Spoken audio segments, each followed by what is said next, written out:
Hey everyone, welcome to Being Classy. My name is Jessica, and in this video I want to show you how to change the page color in Google Docs.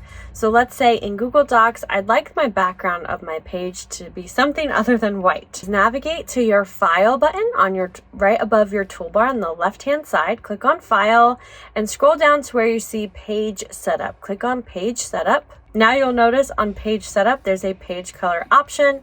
I can go ahead and choose any color I'd like or create a custom color. For accessibility issues, I'm going to choose a lighter color, so I'm going to choose this light blue. And I'll go ahead and you can set it as your default if you always want it to be light blue. For this, I just want it to be light blue for this project and click OK. Now you'll notice your Google Doc is the color that you chose it to be. I hope this video was helpful for you on how to change the page color in Google Docs. If this video was helpful for you, go ahead and give this video a thumbs up. Share it out with anyone else who may benefit from it. And don't forget to subscribe to stay up to date with all of our tech tip videos. I'll catch you in the next video.